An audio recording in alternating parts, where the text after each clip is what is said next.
ഗുരുവായൂർ ദേവസ്വത്തിന് കീഴിലുള്ള പുന്നത്തൂർ കോട്ടയിലെ ആനകളുടെ സംരക്ഷണം ഉറപ്പാക്കണമെന്ന് ഹൈക്കോടതി. ആനകളുടെ ക്ഷേമത്തിൽ യാതൊരുവിധ വീഴ്ചയും അനുവദിക്കില്ലെന്ന് ഡിവിഷൻ ബെഞ്ച് വ്യക്തമാക്കി. പുന്നത്തൂർ കോട്ടയിലെ ആനകളുടെ സംരക്ഷണത്തിനും പരിപാലനത്തിനുമായി ഗുരുവായൂർ ദേവസ്വം മാനേജിംഗ് കമ്മിറ്റിക്ക് ദേവസ്വം ബെഞ്ച് ഇടക്കാല ഉത്തരവിലൂടെ കർശന നിർദ്ദേശങ്ങൾ നൽകി. ക്ഷേത്രാചാരങ്ങളിൽ പ്രധാന സ്ഥാനം വഹിക്കുന്ന പുന്നത്തൂർ കോട്ടയിലെ ആനകളുടെ ജീവിത സാഹചര്യം മോശമായതിൽ ഗുരുവായൂർ ദേവസ്വം മാനേജിംഗ് കമ്മിറ്റിയുടെ ഗുരുതര വീഴ്ചകളെ ചോദ്യം ചെയ്ത് നൽകിയ ഹർജികളിലാണ് ഹൈക്കോടതിയുടെ നടപടി. Voice for Asian elephants society നൽകിയ ഹർജി justice V. Raja Vijayaraghavan, justice K. V.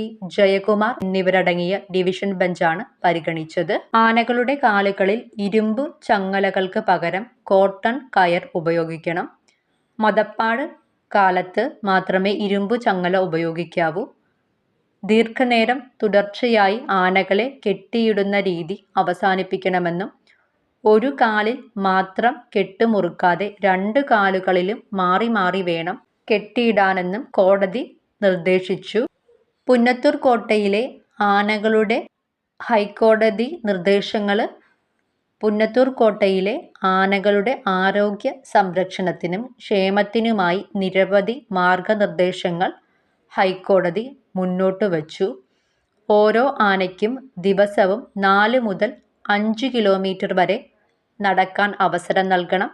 ആഴ്ചയിൽ കുറഞ്ഞത് ഒരിക്കലെങ്കിലും ഒഴുകുന്ന വെള്ളത്തിൽ കുളിക്കാനുള്ള അവസരം നൽകണം. കെട്ടിയിടുന്ന സ്ഥലത്ത് വച്ച് ഹോസ് ഉപയോഗിച്ച് കുളിപ്പിക്കുന്ന രീതി ഒഴിവാക്കണം.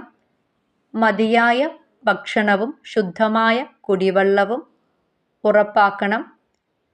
ഇതിനായി പുന്നത്തൂർ കോട്ടയിൽ സ്ഥാപിച്ചിട്ടുള്ള RO പ്ലാന്റ് കൃത്യമായി പ്രവർത്തിക്കുന്നുണ്ടെന്ന് ഉറപ്പുവരുത്തണം. പുന്നത്തൂർ കോട്ടയിലെ വെറ്റിനറി സൗകര്യങ്ങൾ അടിയന്തരമായി മെച്ചപ്പെടുത്തണം. ആവശ്യമായാൽ കൂടുതൽ വെറ്റിനറി ഡോക്ടർമാരെ നിയമിക്കണം. പുന്നത്തൂർ കോട്ടയിലെ പ്രധാന ഭാഗങ്ങളിലെല്ലാം CCTV സ്ഥാപിക്കണം. ഇതിലെ കുറഞ്ഞത് 40 ദിവസത്തെ ദൃശ്യങ്ങൾ സൂക്ഷിക്കണം.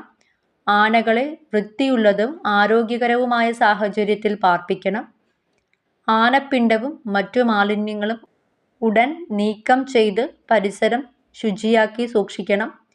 നിലവിലുള്ള 39 ആനകൾക്ക് 11 ഏക്കർ വരുന്ന ഇപ്പോഴത്തെ സ്ഥലം അപര്യാപ്തമെന്ന വിദഗ്ധ സമിതി റിപ്പോർട്ടും ഹൈക്കോടതി പരിശോധിച്ചു.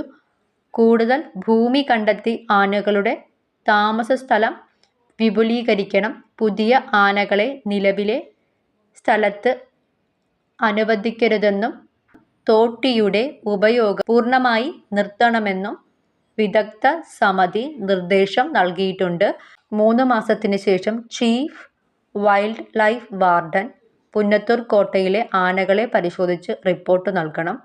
പുന്നത്തൂർ കോട്ടയ്ക്ക് സൂ പദവി ആവശ്യമാണോ എന്നതിൽ അന്തിമ തീരുമാനം പിന്നീട് കോടതിയെടുക്കും. ആനകളുടെ ക്ഷേമമാണ് നിലവിൽ പ്രധാന പരിഗണനയെന്നും ഹൈക്കോടതി ചൂണ്ടിക്കാട്ടി. ആനകളുടെ ക്ഷേമത്തിനായി 2012 നാട്ടാന പരിപാലന ചട്ടം കൃത്യമായി നടപ്പാക്കണമെന്നാവശ്യപ്പെട്ടിട്ടുള്ള ഹർജിയിലാണ് കോടതിയുടെ ഈ ഇടക്കാല ഉത്തരവ്. വീഡിയോ ഉപകാരപ്രദമായി എന്ന് തോന്നുകയാണെങ്കിൽ ദയവായി ചാനൽ സബ്സ്ക്രൈബ് ചെയ്ത് സഹായിക്കുക.